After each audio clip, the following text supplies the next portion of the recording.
ഖാലിദ് ഹൊസൈനിയുടെ പ്രശസ്തമായ novel A thousand splendid sons. കഴിഞ്ഞ 30 വർഷത്തിലേറെയായി അഫ്ഗാനിസ്ഥാനിലുണ്ടായ യുദ്ധങ്ങളുടെയും ചോരപ്പുഴകളുടെയും പശ്ചാത്തലത്തിലാണ് ഈ കഥ നടക്കുന്നത്. 2 വ്യത്യസ്ത തലമുറകളിൽ ജനിച്ച, തികച്ചും വ്യത്യസ്ത സാഹചര്യങ്ങളിൽ വളർന്ന 2 സ്ത്രീകൾ. അവരുടെ ജീവിതങ്ങൾ വിചിത്രമായൊരു വഴിത്തിരിവിൽ ഒന്നിക്കുന്നതാണ് ഈ നോവൽ. 4 ഭാഗങ്ങളിലായി നമുക്ക് ഈ കഥയിലേക്ക് സഞ്ചരിക്കാം. ഭാഗം 1, മറിയത്തിൻ്റെ കഥ. നമുക്ക് കഥ തുടങ്ങാം. 1970കളുടെ തുടക്കം. ഹെറാത്ത് നഗരത്തിൻ്റെ അതിർത്തിയിലുള്ള ഒരു ചെറിയ മൺകുടിലിലാണ് മറിയം ജീവിക്കുന്നത്. മറിയം ഒരു ഹറാമിയാണ്, അതായത് ഒരു അവിഹിത സന്തതി. കൈപ്പേറിയ അനുഭവങ്ങൾ കൊണ്ട് മനസ്സ് മരവിച്ച അമ്മ നാനയോടൊപ്പമാണ് അവൾ കഴിയുന്നത്. നഗരത്തിലെ വലിയൊരു സിനിമാ തിയേറ്റർ ഉടമയും കോടീശ്വരനുമായ ജലീലാണ് മറിയത്തിൻ്റെ അച്ഛൻ. ആഴ്ചയിലൊരിക്കൽ തന്നെ കാണാൻ വരുന്ന, പുറം ലോകത്തിൻ്റെ കഥകൾ പറഞ്ഞു തരുന്ന അച്ഛൻ ജലീൽ മറിയത്തിന് ഒരു ദൈവത്തെപ്പോലെയായിരുന്നു. എന്നാൽ അമ്മ നാന എപ്പോഴും മറിയത്തിന് ഒരു താക്കീത് നൽകുമായിരുന്നു. മോളെ, വടക്കുനോക്കി യന്ത്രത്തിൻ്റെ സൂചി എപ്പോഴും വടക്കോട്ട് തിരിയുന്നതുപോലെ ഒരു പുരുഷൻ്റെ കുറ്റപ്പെടുത്തുന്ന വിരൽ എപ്പോഴും ചെന്നു നിൽക്കുന്നത് ഒരു സ്ത്രീക്ക് നേരെയായിരിക്കും. പക്ഷേ നിഷ്കളങ്കയായ മറിയം അത് വിശ്വസിക്കാൻ തയ്യാറായിരുന്നില്ല.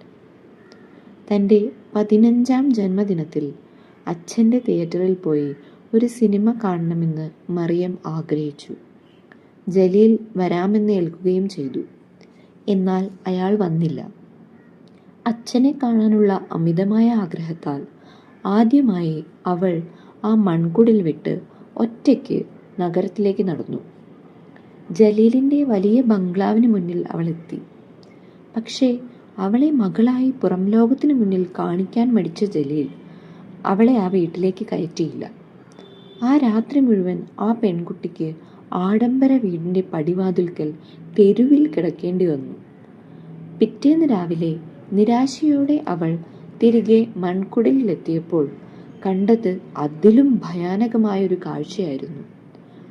മറിയം തന്നെ ഉപേക്ഷിച്ചു പോയെന്ന സങ്കടത്താൽ അമ്മ നാന ഒരു കയറിൽ തൂങ്ങി അവിടെ മരിച്ചിരുന്നു. മറിയം പോകുന്നതിന് മുൻപ് തന്നെ നാന അവളോട് പല പ്രാവശ്യം പറഞ്ഞിരുന്നതാണ്, നീ എന്നെ ഉപേക്ഷിച്ച് അച്ഛൻ്റെ കൂടെ പോയാൽ പിന്നെ ഞാൻ ജീവിച്ചിരിക്കില്ല. പല ആവർത്തി നാന ഇത് ആവർത്തിച്ചു പറഞ്ഞെങ്കിലും മറിയം അത് കാര്യമാക്കി എടുത്തിരുന്നില്ല. അമ്മയുടെ മരണത്തിന് കാരണം താനാണെന്ന കുറ്റബോധം മറിയത്തെ വേട്ടയാടി. അനാഥയായ മറിയത്തെ ജലീൽ സ്വന്തം വീട്ടിലേക്ക് കൂട്ടിക്കൊണ്ടുവന്നെങ്കിലും അയാളുടെ ഭാര്യമാർക്ക് അവൾ ഒരു അപമാനമായിരുന്നു. ആഴ്ചകൾക്കുള്ളിൽ അവർ അവളെ 30 വയസ്സിന് മേൽ പ്രായക്കൂടുതലുള്ള കാബൂളിലെ ചെരുപ്പുകുത്തിയായ റഷീദിന് വിവാഹം കഴിച്ചു കൊടുത്തു. അവളെ വിവാഹം കഴിക്കുമ്പോൾ അയാളുടെ പ്രായം 50നോടടുത്തിരുന്നു. അവൾക്കാണെങ്കിൽ 15 വയസ്സ് മാത്രം. അങ്ങനെ മറിയം കാബൂളിലെത്തി. തുടക്കത്തിൽ റഷീദ് അവളോട് വലിയ ദേഷ്യമൊന്നും കാണിച്ചില്ല, പ്രത്യേകിച്ച് അവൾ ഗർഭിണിയാണെന്നറിഞ്ഞപ്പോൾ. എന്നാൽ ആ സന്തോഷത്തിന് ആയുസ്സുണ്ടായിരുന്നില്ല. ഒരു കുളിമുറിയിൽ വെച്ച് മറിയത്തിൻ്റെ ഗർഭം അലസിപ്പോയി. അതിനുശേഷവും പലതവണ അത് ആവർത്തിച്ചു. റഷീദ് ആഗ്രഹിച്ചതുപോലെ ഒരു ആൺകുഞ്ഞിനെ പ്രസവിക്കാൻ മറിയത്തിന് കഴിഞ്ഞില്ല. അതോടെ അയാളുടെ ഭാവം മാറി. സ്നേഹമില്ലാത്ത ക്രൂരനായ ഒരു മൃഗമായി അയാൾ മാറി. ഒരു ദിവസം അവൾ പാകം ചെയ്ത ഭക്ഷണത്തിന് രുചി പോരെന്ന കാരണം പറഞ്ഞ് അവളുടെ പല്ലുകൾ പൊട്ടുന്നത് വരെ കല്ലുകൾ വായിലിട്ട് ചവയ്ക്കാൻ അയാൾ അവളെ നിർബന്ധിച്ചു. അവളുടെ പല്ല് പൊട്ടിപ്പോകുന്നതൊന്നും അയാൾക്കൊരു വിഷയമേ അല്ലായിരുന്നു. മറിയത്തിൻ്റെ ജീവിതം ഭയത്തിൻ്റെയും ഒറ്റപ്പെടലിൻ്റെയും ഇരുണ്ട തടവറയായി മാറി. വർഷങ്ങൾ കടന്നുപോയി. അഫ്ഗാനിസ്ഥാൻ ആഭ്യന്തര യുദ്ധത്തിൻ്റെ തീച്ചൂളയിലേക്ക് വീണു. ഭാഗം 1 ഇവിടെ അവസാനിക്കുകയാണ്. ഭാഗം 2, ലൈലയുടെ കഥ. കഥയുടെ രണ്ടാം ഭാഗത്തിലേക്ക് കടക്കാം. 1980കളുടെ അവസാനത്തിലും 1990കളുടെ തുടക്കത്തിലുമായി നമ്മൾ ലൈല എന്ന പെൺകുട്ടിയെ പരിചയപ്പെടുന്നു. മറിയം ജനിച്ച് ഒരു തലമുറയ്ക്ക് ശേഷമാണ് ലൈല കാബൂളിൽ ജനിക്കുന്നത്. അവളുടെ ലോകം തികച്ചും വ്യത്യസ്തമായിരുന്നു. അവളുടെ അച്ഛൻ ബാബി ഒരു അധ്യാപകനായിരുന്നു. മകളുടെ വിദ്യാഭ്യാസ കാര്യത്തിൽ വലിയ നിർബന്ധമുള്ളയാൾ. അയാൾ എപ്പോഴും പറയുമായിരുന്നു, സ്ത്രീകൾക്ക് വിദ്യാഭ്യാസമില്ലാത്തൊരു സമൂഹത്തിന് ഒരിക്കലും വിജയത്തിലെത്താൻ കഴിയില്ല. എന്നാൽ ലൈലയുടെ അമ്മ എപ്പോഴും വിഷാദത്തിലായിരുന്നു. സോവിയറ്റ് യൂണിയനെതിരെയുള്ള യുദ്ധത്തിൽ മരിച്ചുപോയ തൻ്റെ 2 ആൺമക്കളുടെ ഓർമ്മകളിൽ മാത്രമായിരുന്നു ആ അമ്മ ജീവിച്ചിരുന്നത്. ലൈലയുടെ ജീവിതത്തിൻ്റെ ഏറ്റവും വലിയ വെളിച്ചം അയൽപ്പക്കത്തെ പയ്യനായ താരിഖ് ആയിരുന്നു. ഒരു ലാൻഡ് മൈൻ സ്ഫോടനത്തിൽ ഒരു കാൽ നഷ്ടപ്പെട്ടവനായിരുന്നു അവൻ.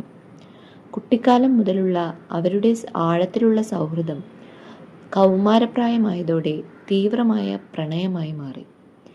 എന്നാൽ കാബൂളിൽ ആഭ്യന്തര യുദ്ധം കൊടുമ്പിരി കൊണ്ടു. ദിവസവും നഗരത്തിൽ റോക്കറ്റുകൾ വന്നു പതിച്ചു. ജീവൻ രക്ഷിക്കാൻ താരിഖിൻ്റെ കുടുംബം പാകിസ്ഥാനിലേക്ക് പലായനം ചെയ്യാൻ തീരുമാനിച്ചു. ലൈലയും താരിഖും തമ്മിലുള്ള ആ യാത്രയയപ്പ് കരളലിയിക്കുന്നതായിരുന്നു. ആ രാത്രിയിൽ അവരുടെ പ്രണയം അതിൻ്റെ പൂർണ്ണതയിലെത്തി. വൈകാതെ തന്നെ ലൈലയുടെ അച്ഛൻ അമ്മയെയും കൂട്ടി നഗരം വിടാൻ തീരുമാനിച്ചു. പക്ഷേ അവർ വളരെ വൈകിപ്പോയിരുന്നു. വീട്ടിൽ നിന്നും സാധനങ്ങൾ വണ്ടിയിൽ കയറ്റുന്നതിനിടയിൽ ഒരു റോക്കറ്റ് അവരുടെ വീടിന് മുകളിൽ പതിച്ചു. ഒരു മിന്നൽ വെളിച്ചത്തിൽ ലൈലയുടെ മാതാപിതാക്കൾ ആ സ്ഫോടനത്തിൽ തലക്ഷണം മരിച്ചു. ഗുരുതരമായി പരിക്കേറ്റ ലൈല കെട്ടിടാവശിഷ്ടങ്ങൾക്കിടയിൽ ബോധരഹിതയായി വീണു. ഭാഗം 2 ഇവിടെ അവസാനിക്കുകയാണ്. ഭാഗം 3. അവർ രണ്ടുപേരുടെയും കൂടിക്കാഴ്ച. ഇവിടെയാണ് ആ 2 സ്ത്രീകളുടെ ജീവിതം ഒന്നിക്കുന്നത്. കെട്ടിടാവശിഷ്ടങ്ങൾക്കിടയിൽ ചോരയൊലിപ്പിച്ച് കിടന്ന ലൈലയെ മറിയത്തിൻ്റെ ഭർത്താവായ റഷീദാണ് രക്ഷപ്പെടുത്തുന്നത്. അയാൾ അവളെ രക്ഷപ്പെടുത്തി സ്വന്തം വീട്ടിലേക്ക് കൂട്ടിക്കൊണ്ടുവന്നു. മറിയം അവൾക്ക് മരുന്നും പരിചരണവും നൽകി. എന്നാൽ റഷീദിൻ്റെ ഈ കാരുണ്യത്തിന് പിന്നിൽ ഒരു ചതിയുണ്ടായിരുന്നു. അവൾക്ക് 20 വയസ്സ് പോലും തികയും മുൻപ് അവളെ തൻ്റെ 2ാം ഭാര്യയാക്കാൻ അയാൾ ആഗ്രഹിച്ചു. അതിനിടയിൽ അബ്ദുൾ ഷരീഫ് എന്നൊരാൾ ലൈലയെ തേടിയെത്തി ഒരു ദുരന്തവാർത്ത അറിയിച്ചു. താരിഖ് പാകിസ്ഥാനിലെ ഒരു ആശുപത്രിയിൽ വെച്ച് മരിച്ചുപോയെന്ന് അയാൾ പറഞ്ഞു. ലൈല പാടെ തകർന്നുപോയി. അതിനിടയിലാണ് താൻ താരിഖിൻ്റെ കുഞ്ഞിനെ ഗർഭം ധരിച്ചിരിക്കുകയാണെന്ന സത്യം അവൾ തിരിച്ചറിയുന്നത്. അക്കാലത്ത് കാബൂളിൽ ഭർത്താവില്ലാതെ ഒരു സ്ത്രീ പ്രസവിച്ചാൽ ഉണ്ടാകുന്ന ഭവിഷ്യത്തുകൾ ഓർത്ത് അവൾ ഭയന്നു. തൻ്റെ കുഞ്ഞിനെ രക്ഷിക്കാൻ വേണ്ടി മാത്രം അവൾ റഷീദിൻ്റെ വിവാഹാഭ്യർത്ഥന സ്വീകരിച്ചു. തുടക്കത്തിൽ മറിയത്തിന് ലൈലയോട് കടുത്ത വെറുപ്പായിരുന്നു. തൻ്റെ തകർന്ന ജീവിതത്തിലേക്ക് കടന്നു വന്ന ഒരു ശത്രുവായിട്ടാണ് മറിയം അവളെ കണ്ടത്. ആ വീട്ടിൽ ശത്രുത പുകഞ്ഞുകൊണ്ടിരുന്നു. ലൈല അസീസ എന്ന പെൺകുഞ്ഞിന് ജന്മം നൽകി. കുഞ്ഞ് ജനിച്ച മാസം കണക്ക് കൂട്ടി നോക്കിയ റഷീദിന് അത് തൻ്റെ കുഞ്ഞല്ലെന്ന് മനസ്സിലായി. കൂടാതെ അതൊരു പെൺകുഞ്ഞായതുകൊണ്ട് അയാൾക്ക് അസീസയോട് കടുത്ത ദേഷ്യവും തോന്നി. റഷീദ് ലൈലയെയും ക്രൂരമായി ഉപദ്രവിക്കാൻ തുടങ്ങി. എന്നാൽ ആ വീട്ടിലെ കഠിനമായ പീഡനങ്ങൾക്കിടയിൽ ഒരു ചായക്കപ്പ് പങ്കുവയ്ക്കുന്നതിലൂടെ ആ 2 സ്ത്രീകൾക്കിടയിലെ മഞ്ഞുരുക്കി. റഷീദിൻ്റെ ക്രൂരതകൾക്കെതിരെ അവർ ഒന്നിക്കാൻ തുടങ്ങി. മറിയം കുഞ്ഞു അസീസയെ ജീവനെപ്പോലെ സ്നേഹിച്ചു. മറിയവും ലൈലയും പിന്നീട് വെറും സഹപത്നിമാർ ആയിരുന്നില്ല. അവർ അമ്മയും മകളുമായി മാറി. പരസ്പരം കാവലാളുകളായി. വർഷങ്ങൾ കടന്നുപോയി. അഫ്ഗാനിസ്ഥാനിൽ താലിബാൻ ഭരണം വന്നു. ദാരിദ്ര്യവും പട്ടിണിയും അവരെ പിടികൂടി. റഷീദിൻ്റെ കടയ്ക്ക് തീ പിടിച്ച് നശിച്ചു. അതിനിടയിൽ ലൈല റഷീദിൻ്റെ മകനായ സൽമായ്ക്ക് ജന്മം നൽകി. ആൺകുഞ്ഞായതുകൊണ്ട് റഷീദ് അവനെ അമിതമായി ഓമനിച്ചു. പട്ടിണി മാറ്റാൻ വേണ്ടി അവർക്ക് അസീസയെ ഒരു അനാഥാലയത്തിലാക്കേണ്ടി വന്നു. പട്ടിണി മാറ്റുന്നതിനോടൊപ്പം റഷീദിന് അസീസയെ ഇഷ്ടമില്ലാത്തതുകൊണ്ടുകൂടിയാണ് അസീസയെ അനാഥാലയത്തിലേക്ക് മാറ്റി ദാരിദ്ര്യത്തിന് ശമനം കണ്ടെത്താമെന്ന് റഷീദ് വാശി പിടിച്ചുകൊണ്ട് അവരെ കൊണ്ട് അത് ചെയ്യിപ്പിക്കുന്നത്. അങ്ങനെയിരിക്കെ ഒരു ദിവസം അവിശ്വസനീയമായ ഒരു കാര്യം സംഭവിച്ചു. അവരുടെ വീട്ടുവാതിൽക്കൽ ഒരാൾ വന്നു മുട്ടി. അത് താരീഖായിരുന്നു. അവൻ മരിച്ചിരുന്നില്ല. ലൈലയെ വിവാഹം കഴിക്കാൻ വേണ്ടി റഷീദ് പണം കൊടുത്ത് ഒരാളെ കൊണ്ട് പറയിപ്പിച്ച കളവായിരുന്നു താരീഖിൻ്റെ മരണവാർത്ത. വർഷങ്ങൾക്ക് ശേഷമുള്ള ലൈലയുടെയും താരീഖിൻ്റെയും ആ കൂടിക്കാഴ്ച കണ്ണീരണിയിക്കുന്നതായിരുന്നു. ഇതറിഞ്ഞ റഷീദ് മൃഗത്തെ പോലെ അലറി. അയാൾ ലൈലയെ നിലത്തു തള്ളിയിട്ട് കഴുത്ത് ഞെരിച്ച് കൊല്ലാൻ ശ്രമിച്ചു.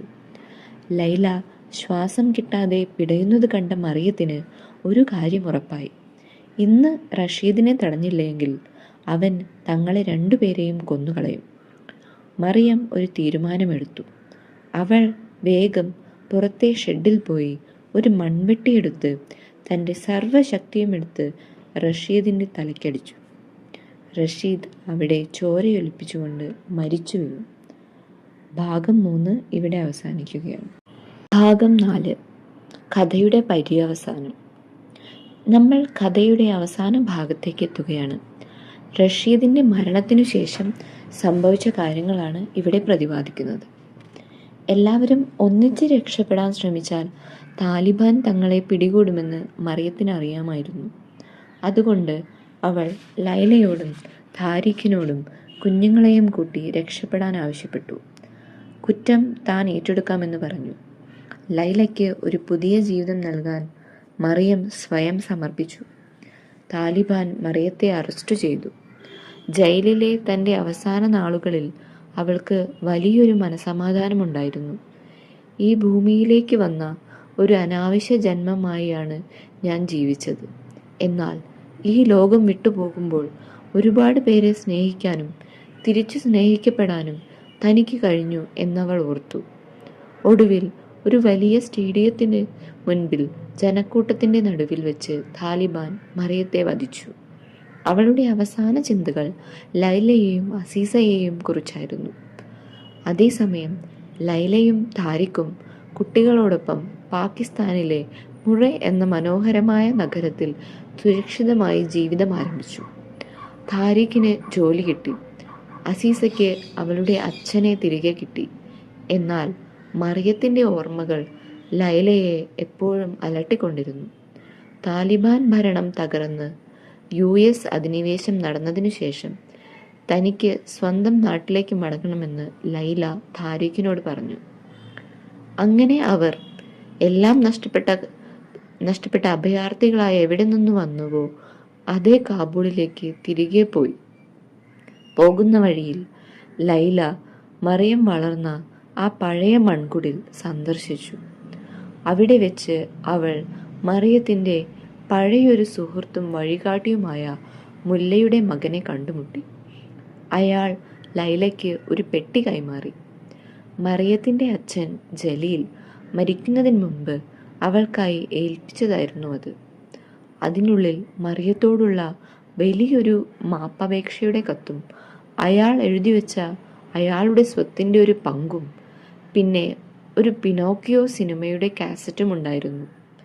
തൻ്റെ 15ാം ജന്മദിനത്തിൽ കാണാൻ കൊതിച്ച അതേ സിനിമ. അത് ലൈലയുടെ കണ്ണുകളെ ഈറനണിയിച്ചു. ലൈലയും താരിഖും കാബൂളിൽ തിരിച്ചെത്തി. അവിടുത്തെ പുനർനിർമ്മാണ പ്രവർത്തനങ്ങളിൽ പങ്കാളികളായി. അസീസ പണ്ട് കഴിഞ്ഞിരുന്ന അനാഥാലയം മറിയം നൽകിയ പണം ഉപയോഗിച്ച് ലൈല പുതുക്കി പണിതു. അവിടെ അവൾ ഒരു അധ്യാപികയായി മാറി. കഥ അവസാനിക്കുന്നത് വളരെ മനോഹരമായൊരു പ്രത്യാശയിലാണ്. ലൈല വീണ്ടും ഗർഭിണിയാണ്. ജനിക്കാൻ പോകുന്നത് ആൺകുഞ്ഞാണെങ്കിൽ അവൾ അച്ഛൻ്റെ പേരിടും. എന്നാൽ അതൊരു പെൺകുഞ്ഞാണെങ്കിൽ യാതൊരു സംശയവുമില്ലാതെ അവർ അവൾക്കൊരു പേര് കണ്ടുവച്ചിട്ടുണ്ട്. ആ പേര് മറ്റൊന്നുമല്ല, മറിയം. ഇതാണ് എ തൗസൻഡ് സ്പ്ലെൻഡിഡ് സൺസ് എന്ന ഖാലിദ് ഹൊസൈനിയുടെ നോവൽ. സ്ത്രീ സൗഹൃദത്തിൻ്റെ ആഴവും മനുഷ്യ മനസ്സിൻ്റെ അതിജീവന ശേഷിയും വിളിച്ചോതുന്ന ഒരു അനശ്വര കഥയാണിത്.